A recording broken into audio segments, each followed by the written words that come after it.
Marcus Chun stood at the edge of the observation deck aboard the Galactic Alliance Research Station Nexus Prime, watching the swirling nebula beyond the reinforced transparent steel windows. The colors danced in patterns that would have mesmerized any human, but Marcus had seen enough beauty in space to last several lifetimes. What held his attention now was not the view, but the conversation happening behind him. "The human thinks he can contribute to our xenobiology expedition," chittered Zektar, the insectoid Vexani team leader. His mandibles clicked in what Marcus had learned was their equivalent of dismissive laughter, as if a species that only recently discovered faster-than-light travel could understand the complexities of deep space predator analysis. Marcus kept his expression neutral, though his hands tightened slightly on the railing. He had been part of the Galactic Alliance for 3 years now, ever since humanity had been grudgingly accepted as a junior member species. In all that time, he had endured countless slights, dismissals, and outright mockery from the supposedly superior alien races. Dr. Velnara, the tall, graceful Altarian expedition leader, spoke in her melodious voice that always carried an undertone of condescension. "Zektar raises valid concerns. Humans have no experience with the level of predatory evolution we expect to encounter in the Xerian system. Their homeworld, from what we understand, harbored relatively simple predators. Nothing compared to the apex hunters we've documented across the galaxy." "Perhaps," added Gromax, the heavily armored Korthak military advisor, his deep voice rumbling like distant thunder, "the human could assist with basic data recording. Manual labor. Something more suited to their capabilities." The other team members murmured agreement. There were 12 aliens in total, representing 6 different species, all considered among the galaxy's most advanced civilizations. Each had evolved on worlds where survival meant outwitting, outfighting, or outlasting predators that could tear through starship hulls. And then there was Marcus, the lone human, included only because Alliance regulations required representation from all member species on major expeditions. Marcus finally turned around, his dark eyes calm and steady. "I appreciate your concern for my safety and competence," he said, his voice carrying no trace of sarcasm despite the words. "However, I believe my credentials speak for themselves." Zektar's compound eyes glittered. "Credentials? You have a degree in xenobiology from a human institution that has existed for less than a century. Our universities have been studying predatory evolution for millennia." "That's true," Marcus acknowledged. "But I also have something else." He paused, letting his gaze move across each alien face. "I have 40 years of fieldwork experience in predator research. On Earth." The room fell silent except for the soft hum of the station's life support systems.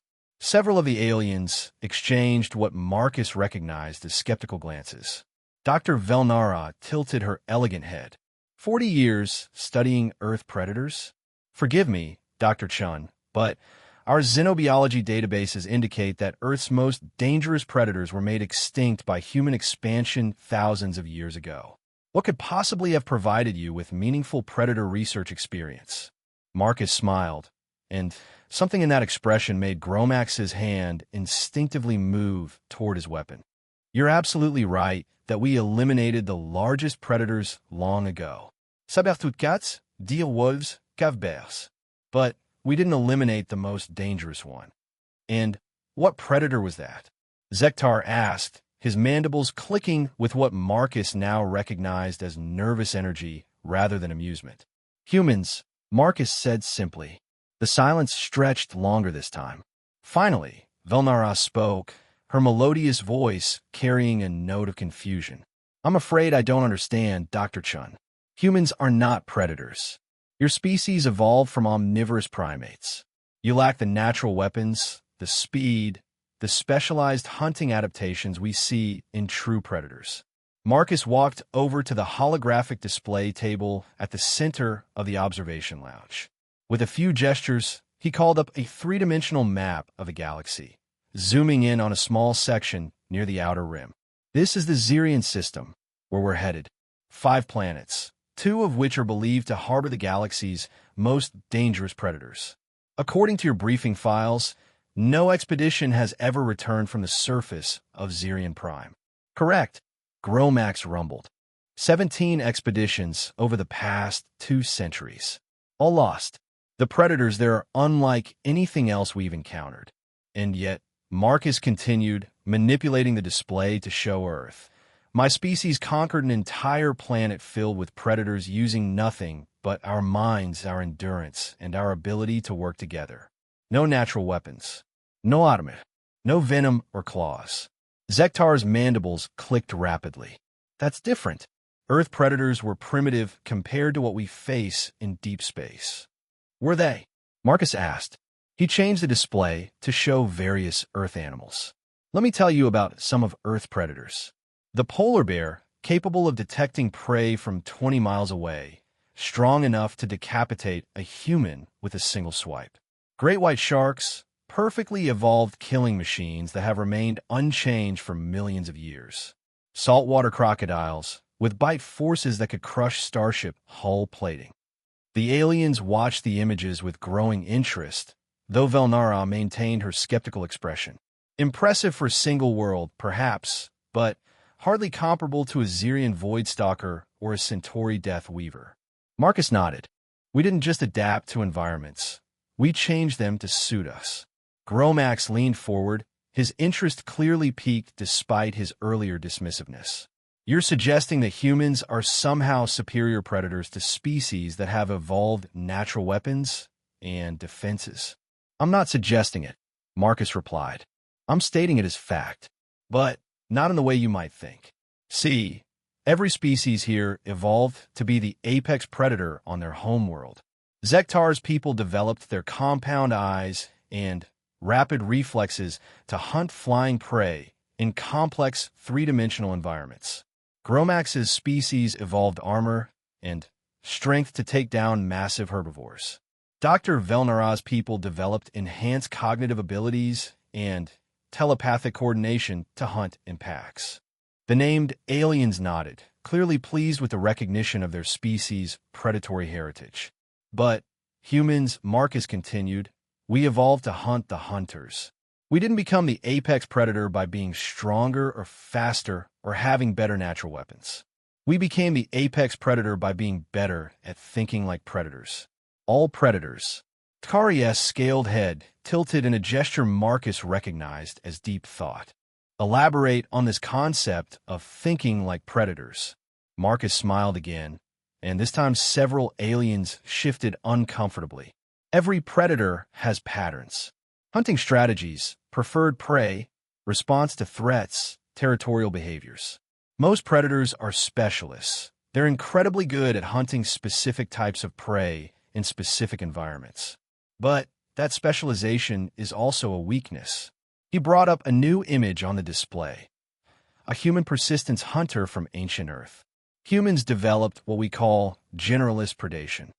Instead of evolving to perfectly hunt one type of prey, we evolved to imperfectly hunt any type of prey. And we got very, very good at learning. Learning? Velnara asked. Adaptive mimicry, you could call it. When humans encountered a new predator, we didn't try to outfight it directly. We studied it, learned its patterns, its weaknesses, its fears, and then we used those against it. Marcus changed the display to show a series of hunting scenarios. Take the cave bear I mentioned earlier. Stronger than 10 humans, armed with claws that could shred metal, thick hide that could turn most weapons. Humans couldn't face one in direct combat and win. So instead, we learned that they were territorial, protective of their cubs, and relied heavily on scent for navigation. The display showed primitive humans using fire to mask their scent, coordinating group attacks during specific seasons, using the bear's own territorial instincts against them by driving them into predetermined ambush points. The bears were perfect predators, Marcus continued, but only for their environment and their prey type. Humans were imperfect predators, but we were perfect at adapting our predation to any environment and any prey type. Zektar's mandibles had stopped clicking. His compound eyes were focused intently on the display. This is interesting theoretically, but cave bears are not Xerian void stalkers. No, Marcus agreed. They're not. But the principle remains the same. Every predator, no matter how advanced, has patterns, weaknesses, and humans have spent our entire evolutionary history getting better at finding and exploiting those weaknesses. Takari uncoiled further, her serpentine body stretching as she processed this information. Dr. Chun, are you claiming that human predatory instincts would be effective against alien predators that humans have never encountered? I'm saying that's exactly what human predatory instincts are designed for, Marcus replied. Unknown threats, novel environments, unprecedented challenges. That's what we do. Dr. Vilnara stood gracefully, her tall frame imposing even in the low gravity of the station. This is all very fascinating, Dr. Chun, but it remains purely theoretical. You're asking us to risk this expedition and our lives on the assumption that human hunting instincts developed against Earth fauna will somehow prove effective against predators that have evolved in completely different environments under completely different evolutionary pressures. Marcus nodded slowly. You're absolutely right. It is theoretical.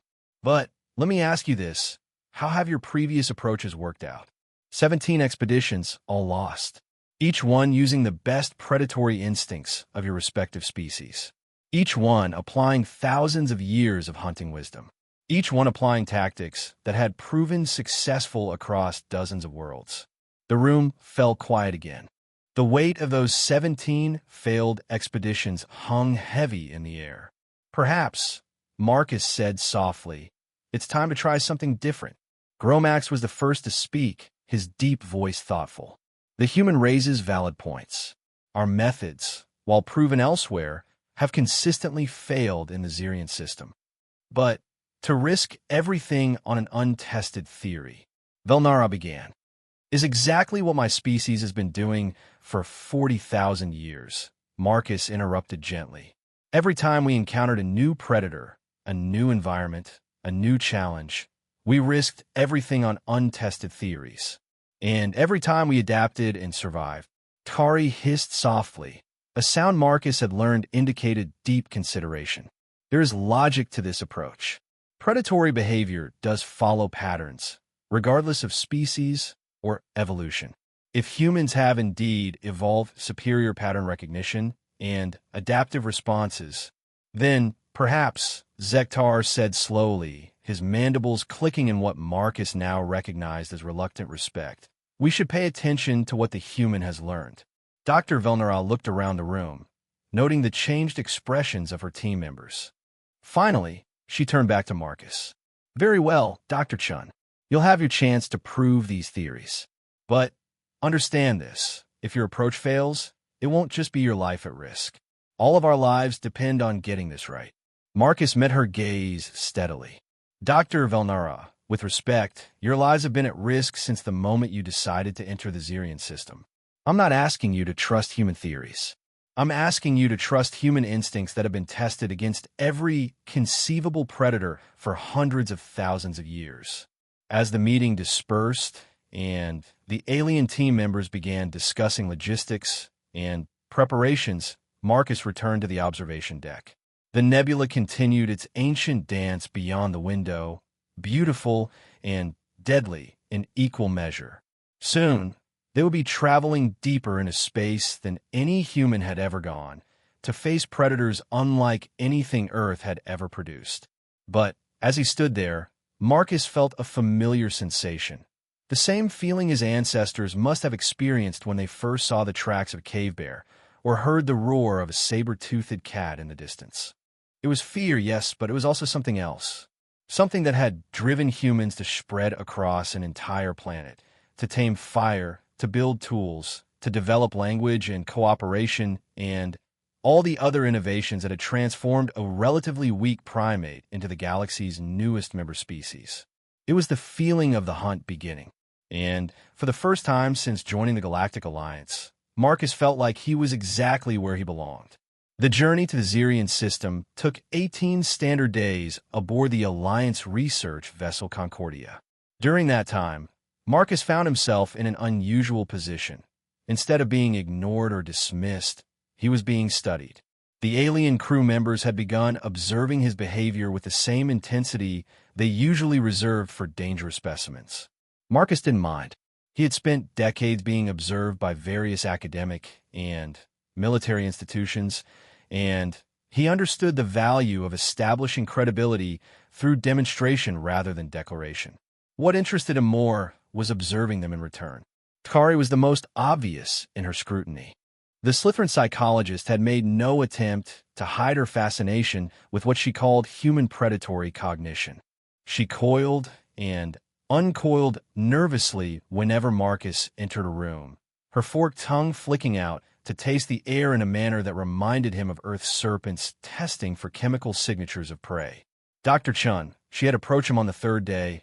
I have been reviewing human evolutionary history in our databases. Your species demonstrates several unusual characteristics for a successful predator. Marcus looked up from the predator analysis reports he had been reviewing. The ship's observation lounge was quiet during the artificial night cycle, making it an ideal place for study, such as cooperative behaviors that extend beyond pack hunting. Tkari replied, settling her serpentine form into a comfortable coil nearby. Most predatory species cooperate only with close genetic relatives or during mating seasons. Humans demonstrate complex cooperation with genetically unrelated individuals across vast distances and extended time periods. True, Marcus acknowledged.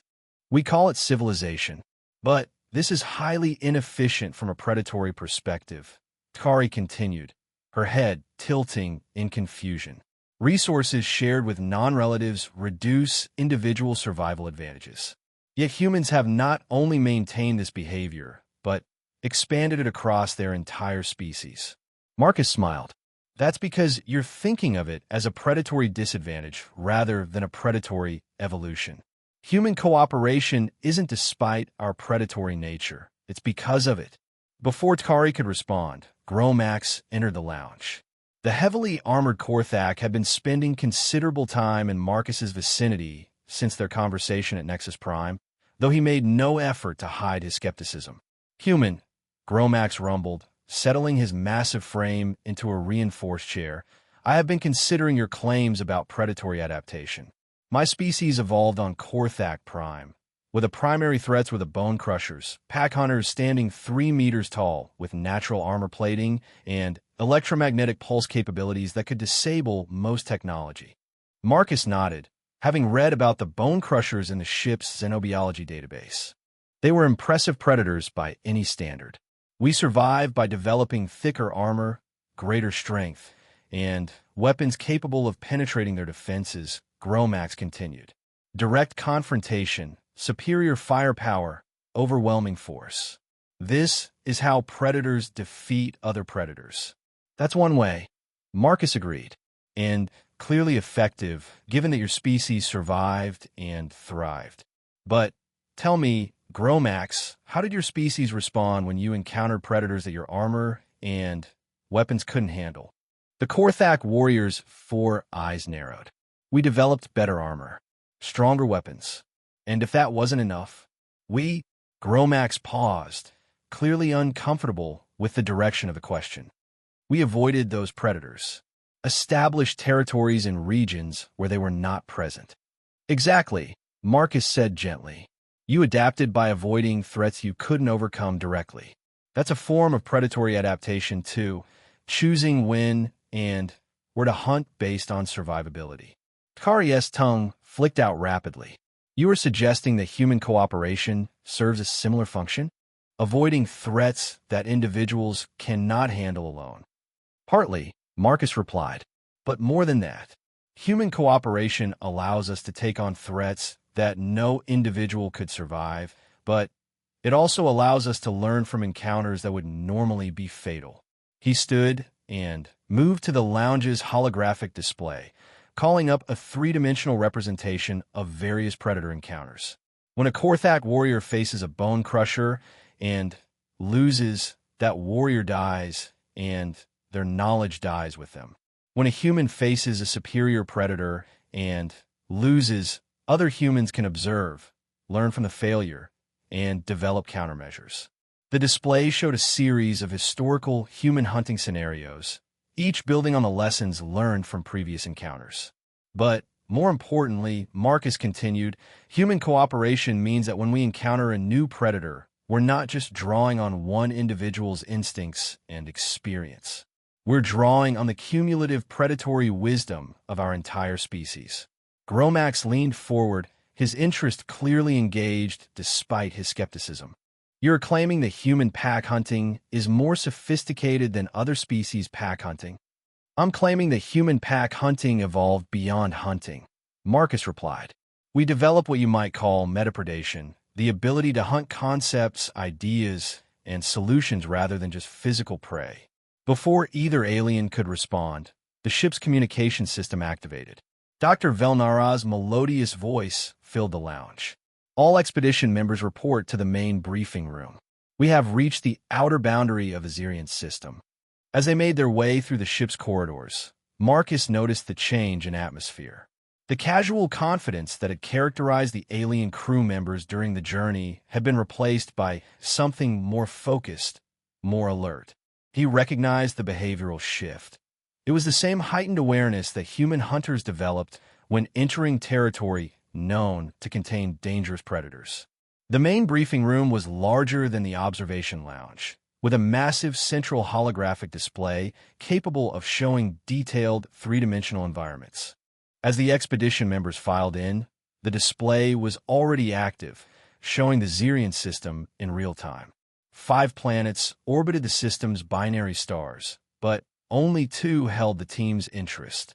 Xerian Prime, a world of deep forests and crystalline formations that had claimed 17 previous expeditions, and Xerian Beta, a desert world where 3 expeditions had vanished without sending a single transmission. Dr. Vilnara stood at the center of the display, her tall frame casting long shadows across the holographic planets. We have arrived at our destination, she announced. Long-range sensors confirm the presence of complex life forms on both Xerian Prime and Xerian Beta.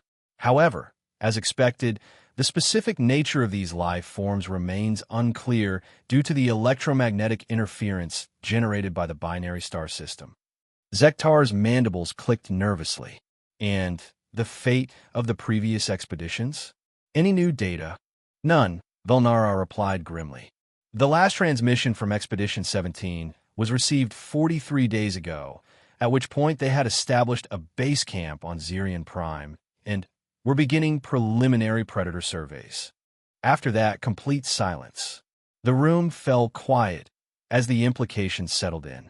43 days was not long in terms of deep space exploration, but it was long enough for a well-equipped expedition to have sent multiple status updates under normal circumstances. Marcus studied the holographic representation of Xerian Prime.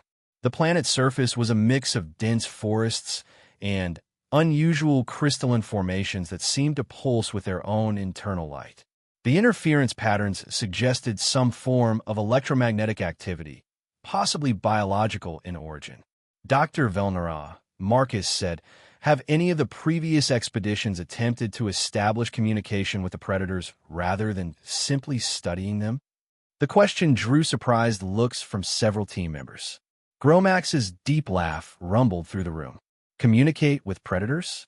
Human predators do not communicate beyond basic territorial displays and mating rituals. They hunt, they kill, they consume. Communication implies intelligence levels that simple predators do not possess. Actually, Marcus replied calmly, that's not quite accurate. Many Earth predators demonstrate complex communication systems. Wolves use intricate howling patterns to coordinate pack hunts across vast distances. Dolphins employ sophisticated vocal signatures to identify individuals and coordinate group hunting strategies. Even octopi communicate through rapid color changes that convey detailed information about threats and opportunities. Kari uncoiled partially, her interest clearly piqued. You are suggesting that the Xerian predators might be attempting communication with the expeditions? I'm suggesting that if 17 expeditions have vanished without a trace, We might want to consider that we're not dealing with simple predators, Marcus replied. We might be dealing with intelligent predators. The distinction sent a ripple of unease through the room. Every species present had evolved to handle intelligent prey and unintelligent predators, but intelligent predators represented a different category of threat entirely.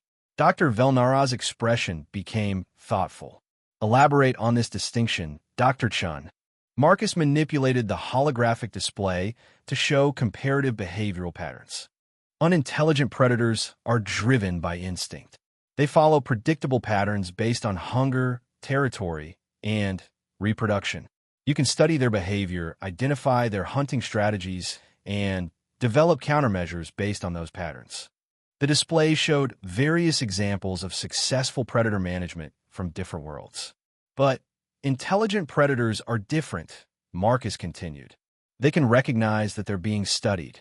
They can modify their behavior in response to countermeasures. They can set traps, create deceptions, and adapt their strategies in real time. He paused, letting that sink in before continuing. More importantly, intelligent predators can learn from previous encounters. If 17 expeditions have vanished, and if we're dealing with intelligent predators, then whatever we're about to face has already learned from 17 different approaches to studying it. The silence that followed was heavy with implication. Zektar was the first to speak, his voice carrying a note of concern that hadn't been present before. You were suggesting that the predators on Zirian Prime have been studying us as much as we've been trying to study them.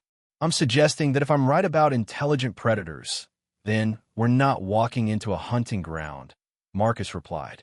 We're walking into a classroom where the predators have had 17 opportunities to learn about Galactic Alliance tactics, technology, and vulnerabilities. Gromax's hand moved instinctively toward his weapon. Then we should approach with maximum firepower and defensive capabilities. Actually, Marcus said, that might be exactly what they're expecting. Dr. Velnara stepped closer to the holographic display, studying the surface features of Zirian Prime with new intensity.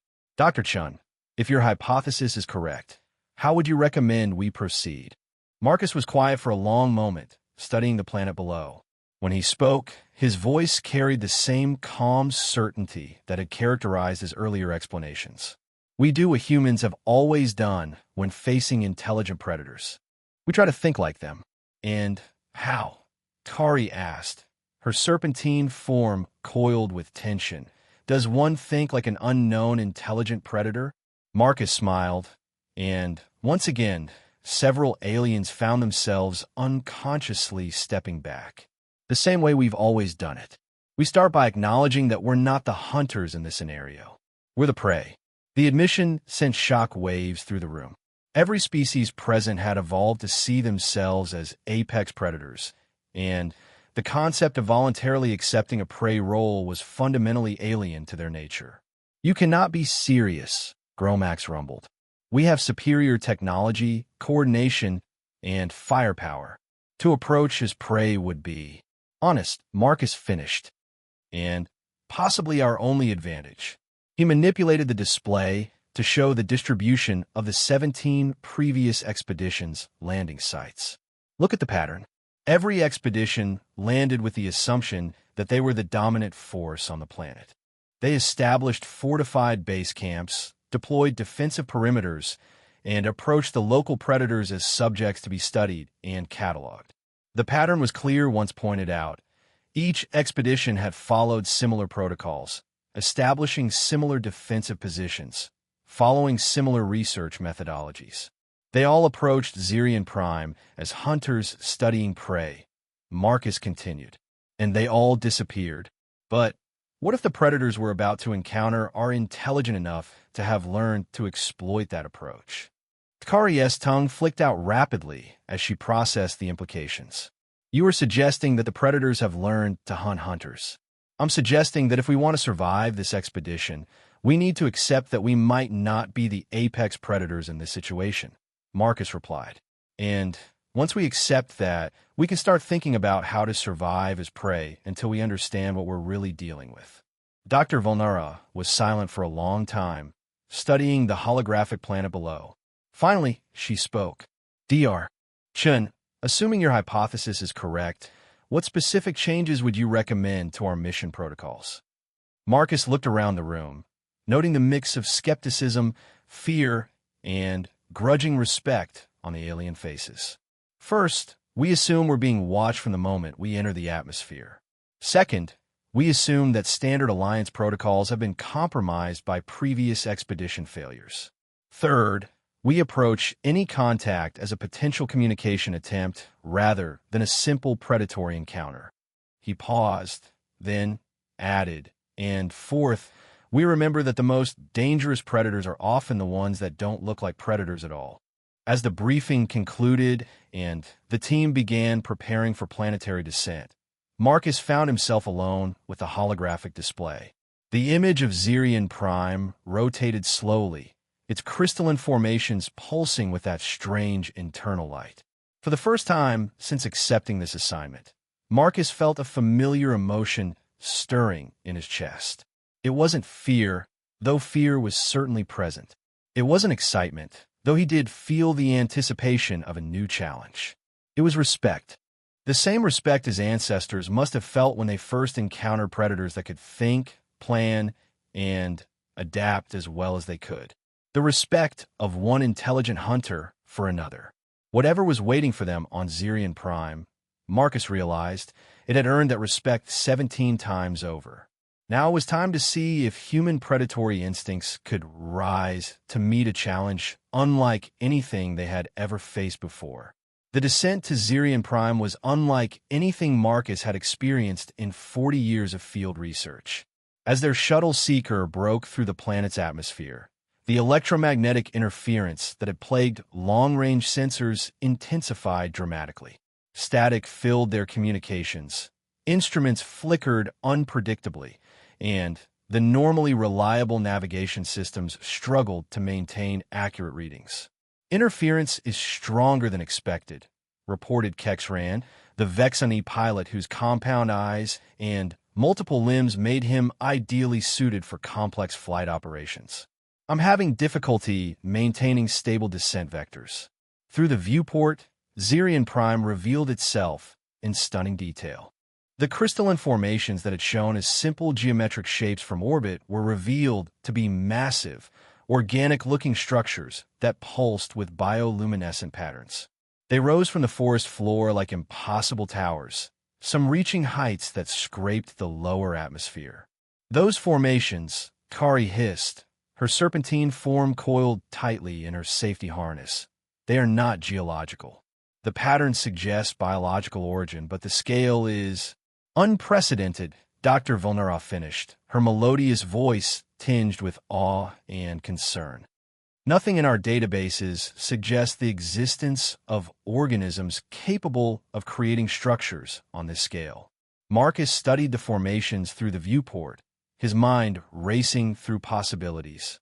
The crystalline towers showed clear signs of purposeful construction, geometric precision that spoke of intelligence, but organic curves that suggested biological origin. More importantly, the bioluminescent patterns weren't random. They pulsed in sequences, rhythms that reminded him of communication, he said aloud. Gromax turned his massive head toward Marcus, for eyes focusing intently. Explain. The light patterns. Marcus pointed toward the nearest cluster of crystalline towers. They're not just bioluminescence. They're structured, sequential. Those patterns are too regular to be random biological functions. Zektar's mandibles clicked rapidly as he processed this information. You believe the formations themselves are attempting to communicate? I believe, Marcus replied carefully, that we may be looking at architecture rather than simple organisms. The implications of that statement settled over the shuttle's passengers like a heavy blanket.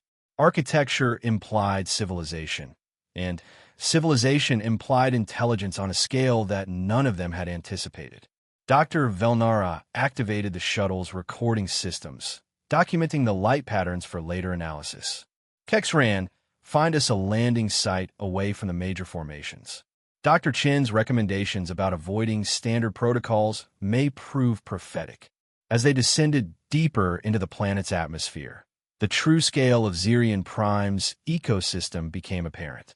The forests between the crystalline towers were dense, with vegetation unlike anything in the galactic databases.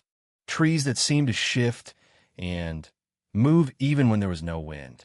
Undergrowth that pulsed with its own bioluminescent patterns, creating a complex web of light signals across the forest floor.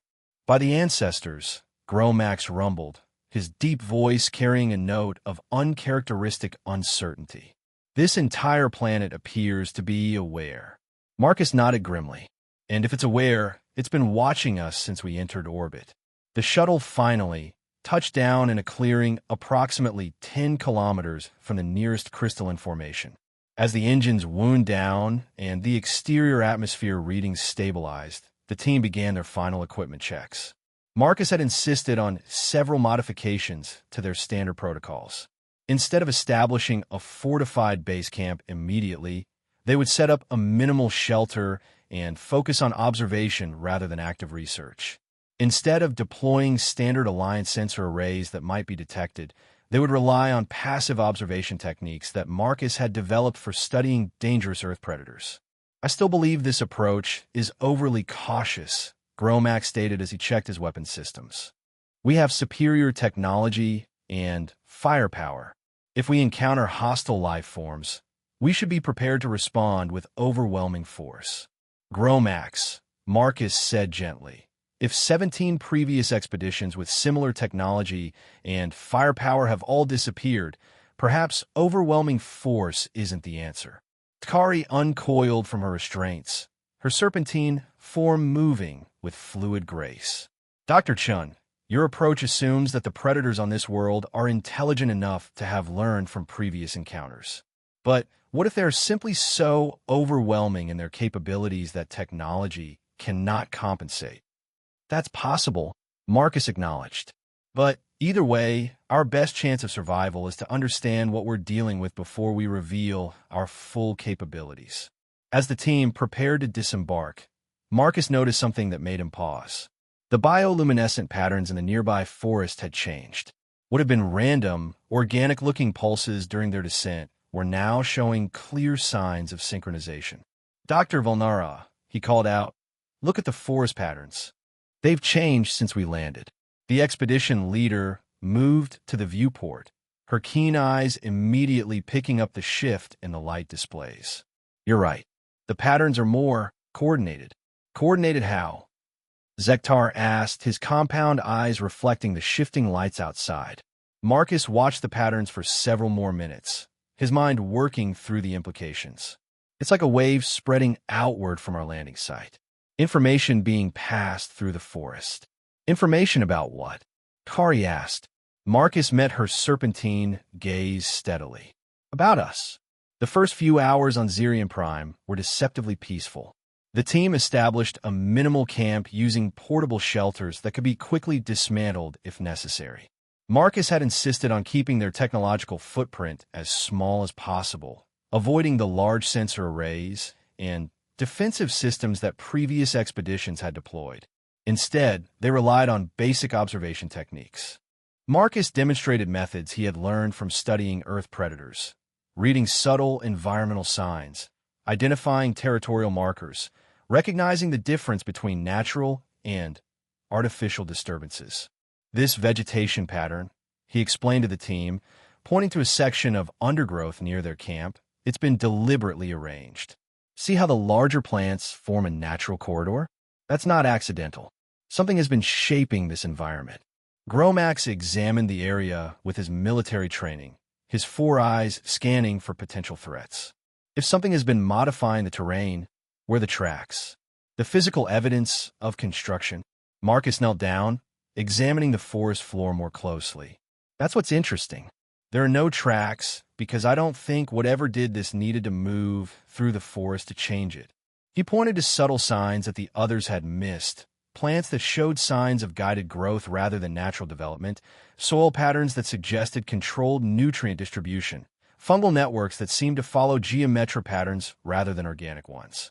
I think, Marcus said slowly, that this entire forest might be a single organism, or at least a single coordinated system. Takari's tongue flicked out rapidly as she processed this possibility. A planetary-scale organism would explain the coordinated bioluminescent responses. But such an organism would require intelligence to maintain coordination across such vast distances. Exactly, Marcus replied.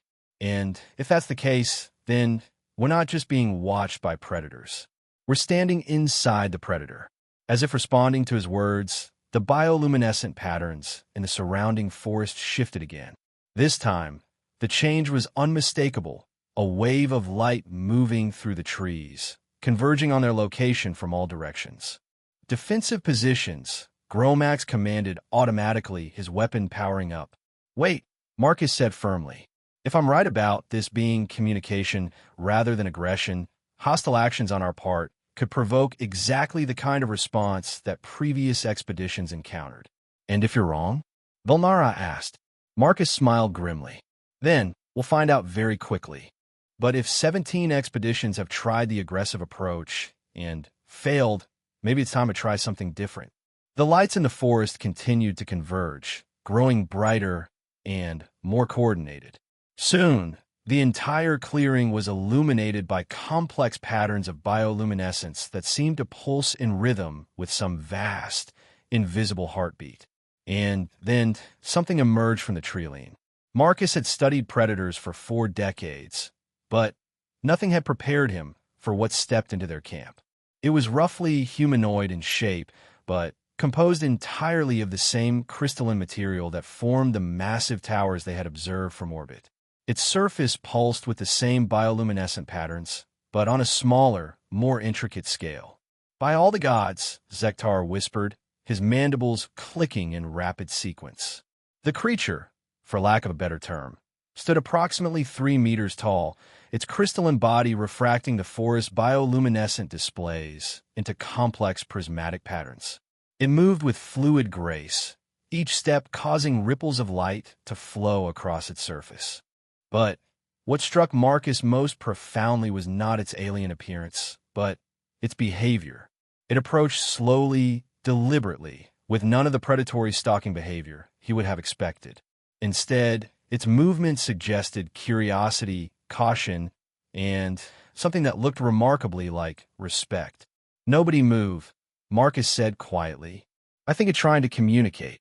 The creature stopped approximately 5 meters from their camp, its crystalline head tilting in what seemed like an inquisitive gesture. Then, to everyone's amazement, it began to change. The bioluminescent patterns flowing across its surface shifted, reorganizing themselves into new configurations.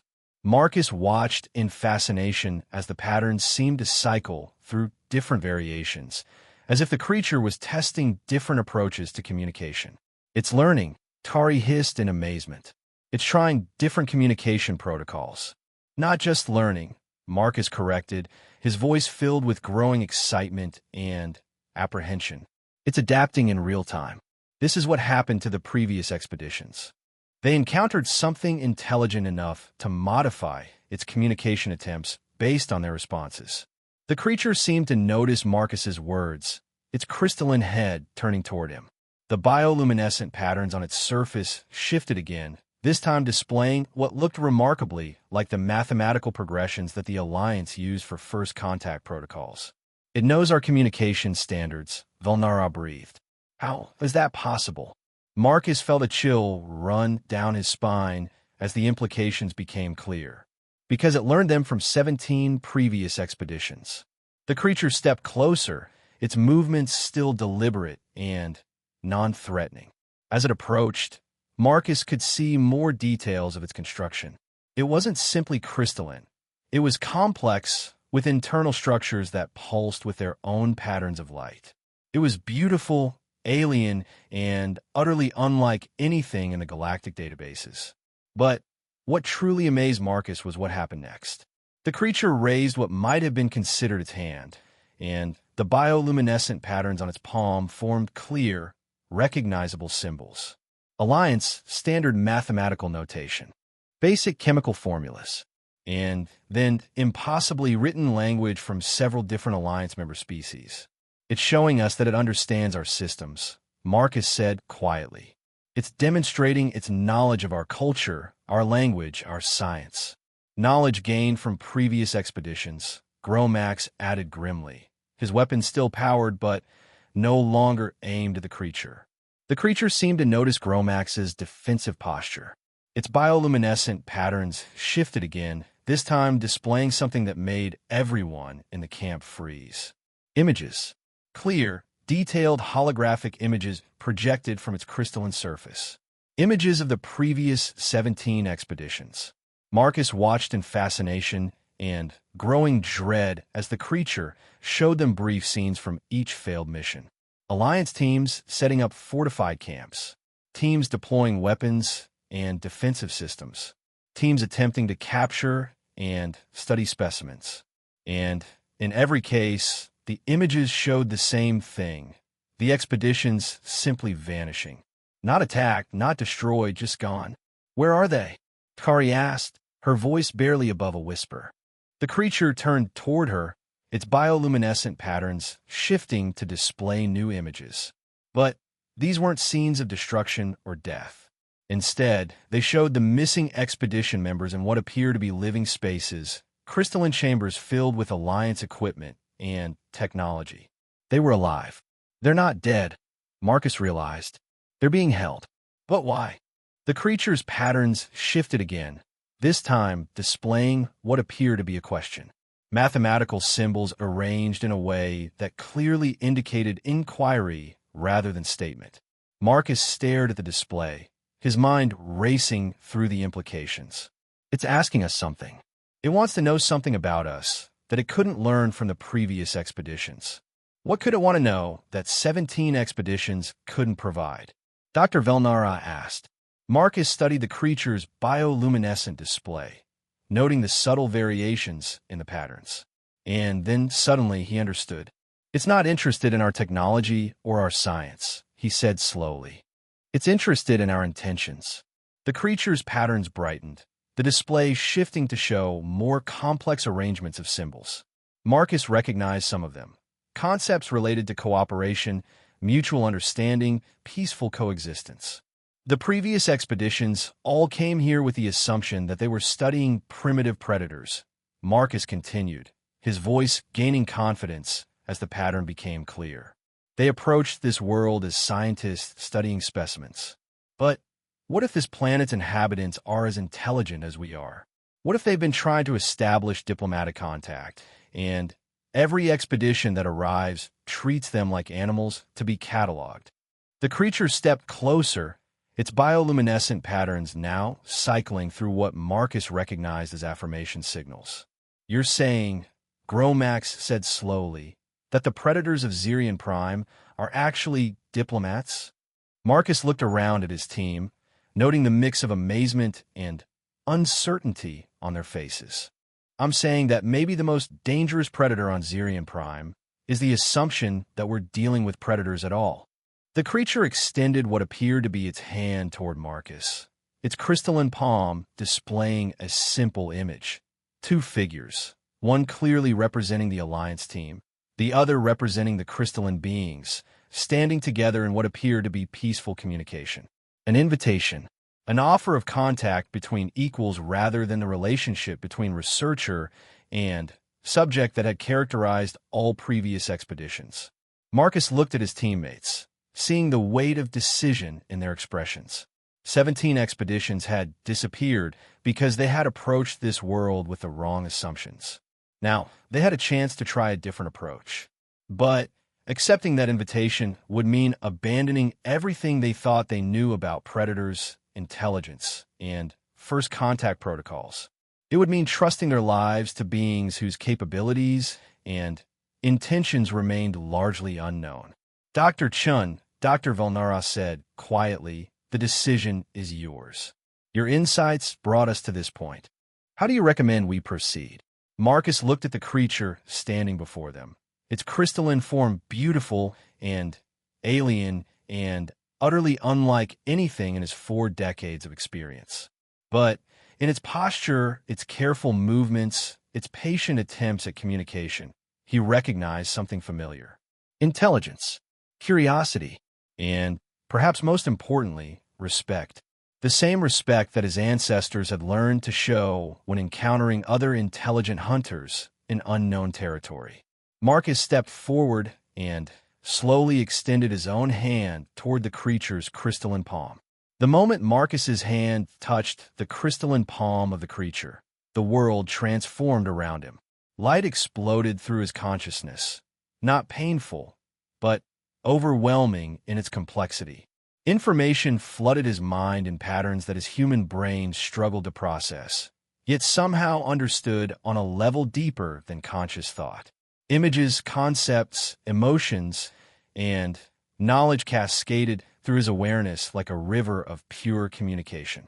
He saw Zirian Prime as it truly was, not a planet inhabited by predators, but a single, vast intelligence composed of countless interconnected organisms. The crystalline towers weren't structures. They were neurons in a planetary brain. The forest networks weren't separate plants, but extensions of a unified consciousness that had evolved over millions of years. And he saw the arrival of the first Alliance expedition from this intelligence's perspective. Strange creatures had descended from the sky in metal shells, creatures that moved independently, thought separately, existed as isolated fragments rather than parts of a greater whole. The planetary intelligence had been fascinated by this discovery, the first encounter with intelligence that operated on individual rather than collective principles. The intelligence had tried to communicate, but the Alliance expedition had responded with fear and aggression. They had deployed weapons, established fortified positions, and attempted to capture and study what they perceived as dangerous predators. The planetary intelligence had been forced to defend itself, not by destroying the invaders, but by isolating them until it could understand their intentions. 17 times, expeditions had arrived. 17 times, the intelligence had attempted communication. 17 times, it had been met with the assumption that it was a primitive predator to be studied rather than an equal intelligence to be respected. Marcus saw the captured expedition members as they truly were, not prisoners, but guests being protected, while the planetary intelligence tried to understand why these strange fragmented beings consistently responded to attempts at contact with hostility. And then he saw something that made his consciousness reel with implications. The planetary intelligence showed him its perspective on humanity specifically. Unlike the other Alliance species, humans registered as something different to the planetary consciousness. Where other species appeared as single-minded entities driven by specific predatory instincts, humans showed patterns that the intelligence recognized as similar to its own. Humans were predators, yes, but they were collaborative predators. Pack hunters whose packs could extend across vast distances and time periods. Individual fragments that could function as parts of a larger intelligence when necessary. The planetary consciousness showed Marcus images from Earth's history as it had reconstructed them from the databases of previous expeditions. Human civilizations spreading across their planet, not through individual conquest, but through collective adaptation. Humans modifying their environment not through superior physical capabilities, but through cooperative intelligence applied across generations. And, most importantly, it showed Marcus something that filled him with both pride and terror, the planetary consciousness's recognition that humans represented the only other intelligence it had encountered that could potentially understand and communicate with a collective mind. The connection lasted only seconds in real time, but when Marcus pulled his hand back, he felt as though hours had passed. He staggered slightly, the overwhelming nature of the communication leaving him momentarily disoriented. "Marcus!" Tkari hissed, her serpentine form coiled with concern. "What happened?" "Your vital signs spiked dramatically." Marcus looked around at his teammates, seeing their worried expressions, then turned back to the crystalline being. Its bioluminescent patterns were now cycling through what he somehow understood were expressions of satisfaction and anticipation. It's not a predator, Marcus said slowly, his voice filled with awe. It's a planetary intelligence, a collective consciousness made up of all the life forms on Zirian Prime. The revelation hit the team like a physical blow. Gromax's 4 eyes widened in shock. Zektar's mandibles stopped clicking entirely. Dr. Velnara stepped backward, her elegant features displaying profound amazement. A planetary consciousness, she breathed. That's theoretically possible, but the scale of neural complexity required is exactly what we've been looking at, Marcus finished. The crystalline towers, the forest networks, the bioluminescent communication patterns. It's all one massive nervous system. The crystalline being stepped closer, its patterns shifting to display new images, holographic representations of the missing expedition members. But now Marcus understood what he was seeing. They weren't prisoners. They were being cared for while the planetary intelligence tried to establish meaningful communication. The previous expeditions, Marcus explained, his understanding growing as he spoke, they all approached this world as scientists studying primitive life forms. But the intelligence here was trying to establish diplomatic contact between equals. When the expeditions consistently responded with hostility and attempted to capture specimens, it had to protect itself. Protect itself how? Gromax asked, his military training making him wary of any entity capable of making entire expeditions disappear. Marcus looked at the crystalline being and, somehow, without words, understood the answer. By isolating them until it could understand their intentions. The missing expedition members aren't dead. They're being held in what amounts to a cultural exchange program, while this intelligence tries to figure out how to communicate with species that operate as individuals rather than a collective. Kari uncoiled further, her scientific curiosity overcoming her caution. Dr. Chun, you mentioned that this intelligence views humans differently than other Alliance species. Explain. Marcus turned to address his team, his expression serious. It recognizes humans as potential equals, not because we're more advanced or more intelligent than other species, but because we're collaborative predators. We function as individuals when necessary, but we can also operate as parts of a larger intelligence. He gestured toward the crystalline being, whose patterns were now displaying what appeared to be approval and encouragement. Every other Alliance species evolved as specialized predators with specific hunting strategies and territorial behaviors, Marcus continued. But humans evolved as adaptive predators who survive by working together across vast scales of time and distance. The planetary intelligence recognizes that pattern because it operates the same way. Dr. Velnara stepped closer, her scientific mind grappling with the implications. You're suggesting that this planetary consciousness sees humans as the only species capable of true communication with a collective intelligence. I'm suggesting that it's been waiting for us, Marcus replied. Every expedition that came before was a disappointment because they approached this world with the assumption that individual intelligence was superior to collective intelligence. But humans understand both models. The crystalline being's patterns shifted again, this time displaying a series of images that made the entire team freeze. They were seeing themselves from the perspective of the planetary intelligence, their arrival, their conversations, their decisions.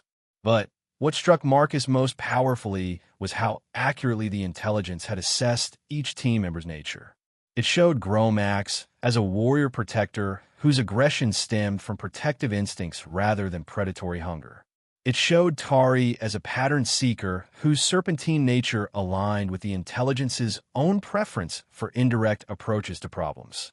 It showed Dr. Velnara as a coordinator whose telepathic abilities resonated with collective consciousness principles.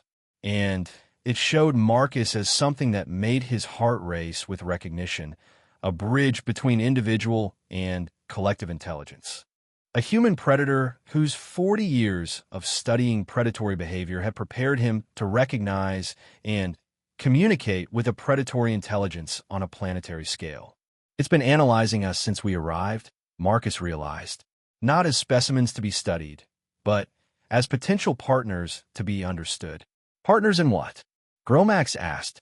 The crystalline being's response was immediate and stunning. Its patterns shifted to display images of the galaxy beyond Zirion Prime, star systems, planets, other civilizations.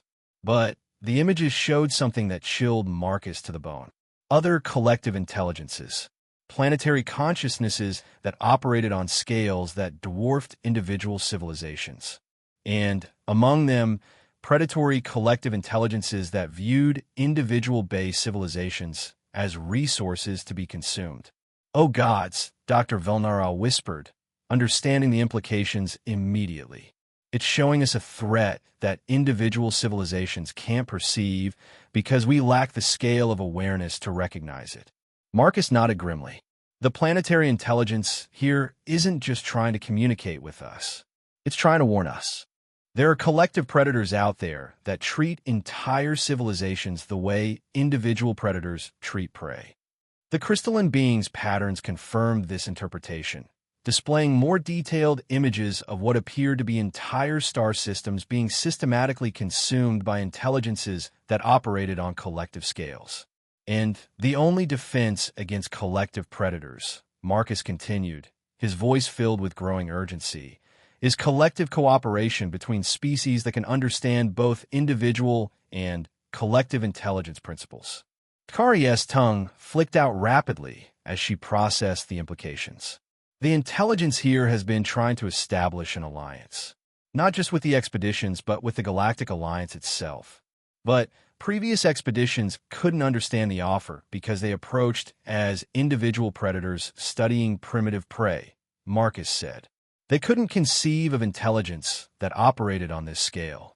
The crystalline being stepped closer, its patterns now displaying what Marcus recognized as an urgent request.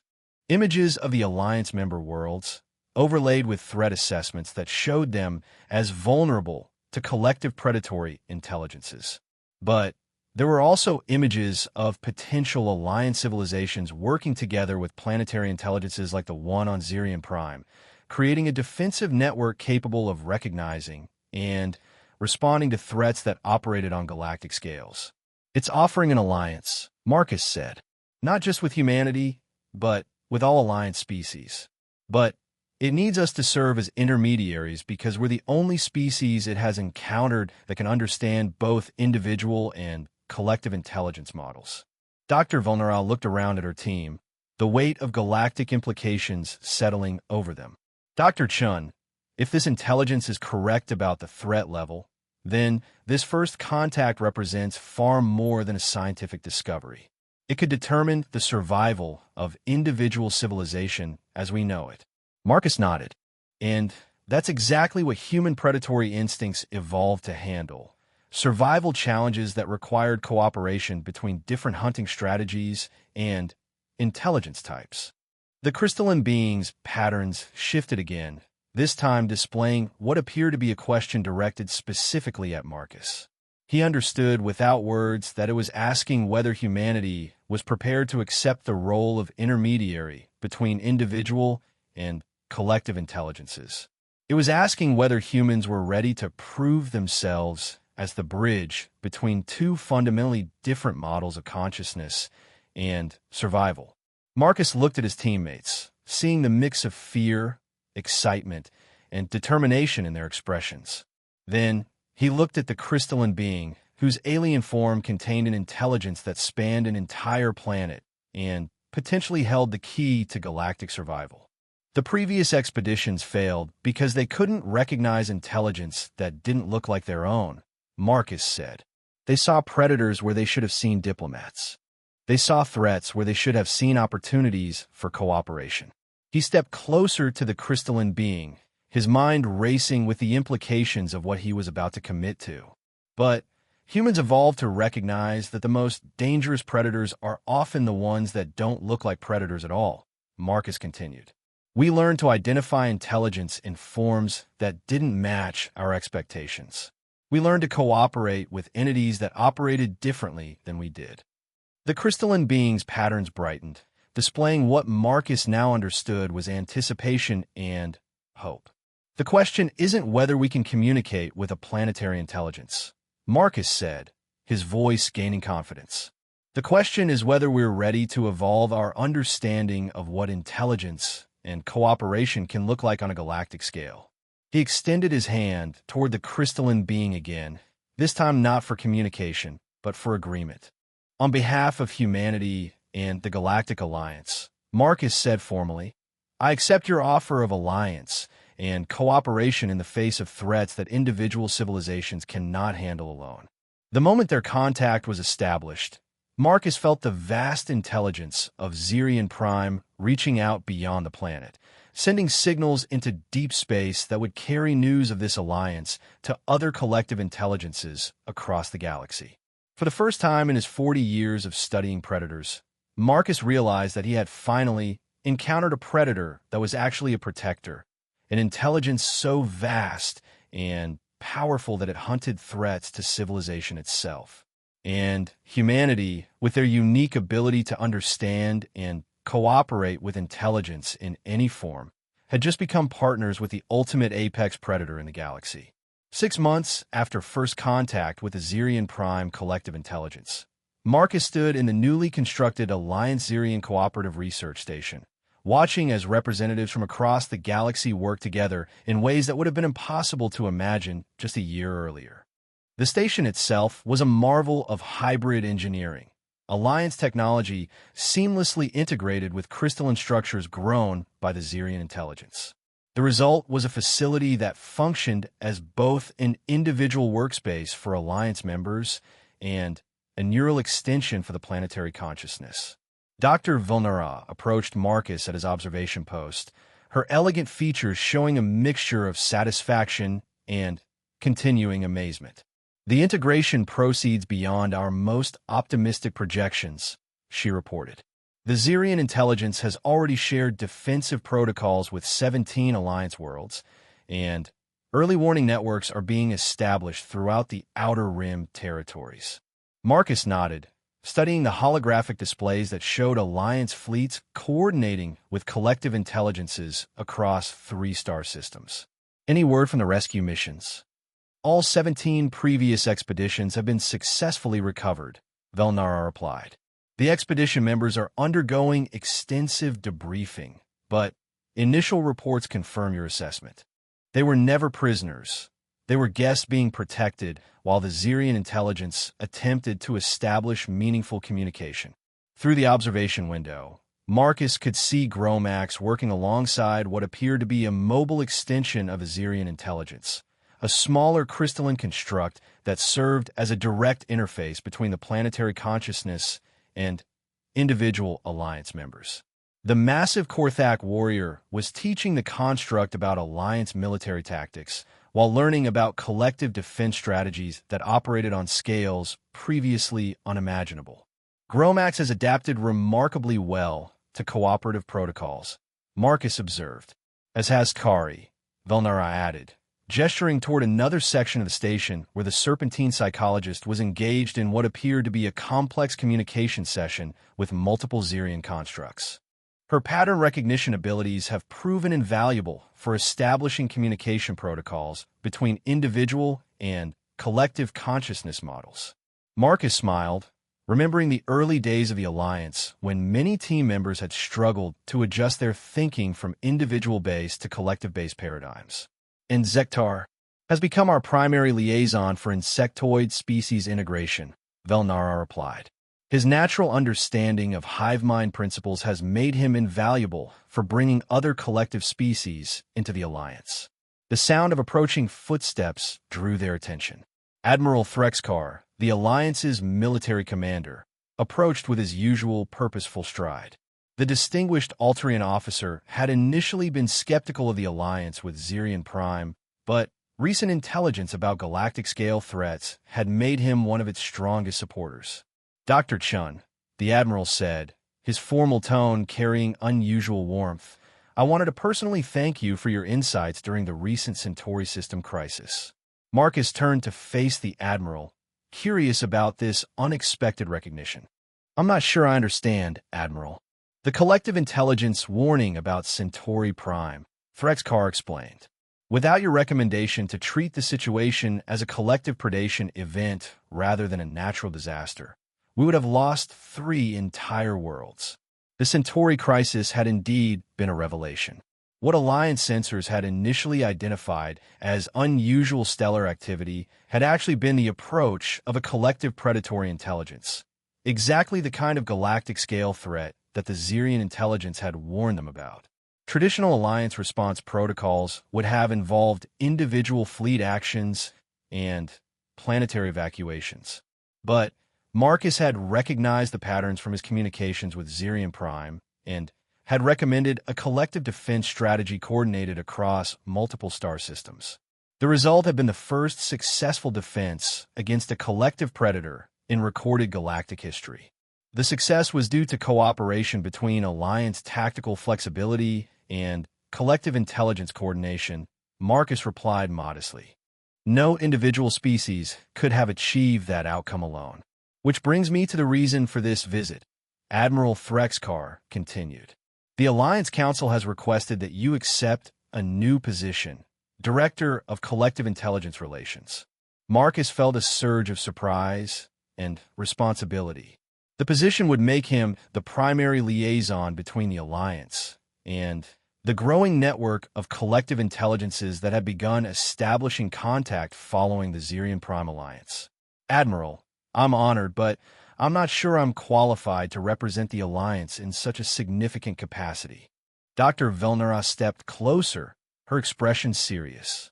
"Dr. Chun, in the past 6 months, you have successfully established communication protocols with 14 different collective intelligences. You have developed strategic frameworks that have prevented 2 major galactic conflicts. And you have trained over 300 Alliance personnel in collective intelligence interaction principles." She paused, then added, "More importantly, you have consistently demonstrated the human ability to think like a predator while acting like a protector, exactly the combination of skills that this new galactic environment requires." Through the observation window, Marcus could see the fruits of their collaboration. Alliance fleets moving in coordination with collective intelligences that spanned entire star systems. Worlds that had been vulnerable to galactic-scale threats now protected by early warning networks that operated at speeds and scales impossible for individual civilizations. But he could also see the challenges ahead. Reports were coming in of other predatory collectives, intelligences that viewed the Alliance-Xerian cooperation as a threat to their own expansion plans. The galaxy was entering a new phase of evolution, and survival would depend on forms of cooperation that most species had never imagined. "There's something else," Admiral Threxcar added. "The Xerian intelligence has specifically requested that you serve as the primary human representative in what it calls the Deep Hunt." Marcus felt a chill of recognition. "The Deep Hunt." "Apparently," the Admiral continued, "there are collective predatory intelligences in the galactic core that represent threats even to planetary consciousnesses. The Xerian intelligence believes that stopping them will require hunting strategies that combine individual predatory instincts with collective defensive capabilities." Dr. Velnara nodded grimly. "It's asking for humanity's help in hunting predators that operate on scales we're only beginning to understand." Marcus looked out at the hybrid station around him, at the Alliance personnel working alongside crystalline constructs, at the displays showing cooperation between individual and collective intelligences across vast distances. 6 months ago, he had been a dismissed human researcher on an expedition that no one expected to succeed. Now he was being asked to lead a galactic alliance in hunting threats that individual civilizations couldn't even perceive. But as he considered the offer, Marcus realized that this was exactly what human predatory instincts had been evolving toward for hundreds of thousands of years. The ability to recognize threats in unfamiliar forms. The capacity to adapt hunting strategies to unprecedented challenges. The willingness to cooperate with other predators when facing threats that no individual hunter could handle alone. "Admiral," Marcus said finally, I accept the position, but I have conditions. Frexkar's expression showed mild surprise. State your conditions, Dr. Chun. First, the position includes full authority to establish cooperation protocols with any intelligence, individual or collective, that shares our commitment to protecting civilization. Second, all Alliance personnel working in collective intelligence relations must complete training in what I call adaptive predation, the ability to recognize and respond to threats regardless of their scale or form. Marcus paused, then added the most important condition of all. And third, the Alliance must formally acknowledge that human predatory instincts, the same instincts that other species have mocked and dismissed, are now one of our most valuable assets for galactic survival. Admiral Frexkar smiled, an expression that transformed his usually stern features. Dr. Chun, I believe I speak for the entire Alliance Council when I say that human predatory instincts are no longer questioned. They are celebrated. 3 years later, Marcus stood on the bridge of the Alliance vessel Apex, watching as a combined fleet of individual and collective intelligences prepared to engage a predatory consciousness that had consumed 12 star systems in the galactic core. Around him, the bridge crew represented a new model of galactic cooperation. Zektar coordinated with insectoid collective intelligences whose rapid response capabilities complemented Alliance tactical flexibility. Tkari maintained communication links with serpentine species whose pattern recognition abilities helped predict collective predator behavior. Gromax commanded defensive formations that included both Alliance fleets and mobile extensions of planetary consciousnesses. And at the center of it all, Dr. Velnara served as the operational coordinator for what had become known throughout the galaxy as the human model, the integration of individual and collective intelligence capabilities under adaptive predatory leadership. Target identified, reported Lieutenant Kvash, the young Vexani officer who had become one of Marcus's most successful students in collective intelligence relations. Collective Predator shows characteristics consistent with previous encounters, but scale is approximately 40% larger than anticipated. Marcus studied the tactical displays, his mind automatically shifting into the hunting mindset that had become second nature over the past 3 years. The predatory collective ahead of them was indeed massive, a consciousness that spanned multiple star systems and consumed entire civilizations for resources. But it was also, Marcus realized, following predictable patterns. Like all predators, it had evolved specific hunting strategies and territorial behaviors. And like all specialized predators, those same strategies could be turned against it. All ships implement Adaptive Predation Protocol 7. Marcus commanded. We're not going to fight this thing directly. We're going to teach it that there are consequences for hunting in our territory. The battle that followed would be studied in Alliance academies for decades to come. Not because of its scale or firepower, but because it represented the first time in galactic history that a predatory collective intelligence had been successfully hunted by a coalition of individual and collective minds working together. When the engagement was over and the predatory collective had been contained and redirected away from inhabited systems, Marcus received a communication from the Zirian Prime Intelligence. The message was simple, but it filled him with a profound sense of accomplishment and purpose. Human Marcus Chun, the message read, "Your species has proven what we hoped but could not confirm. In a galaxy filled with predators of every scale and form, humans are indeed the supreme predators. Not because you're the strongest or fastest or most dangerous, but because you're the most adaptable. You hunt not just for survival, but for the protection of all intelligence. You adapt not just to new environments, but to new scales of cooperation.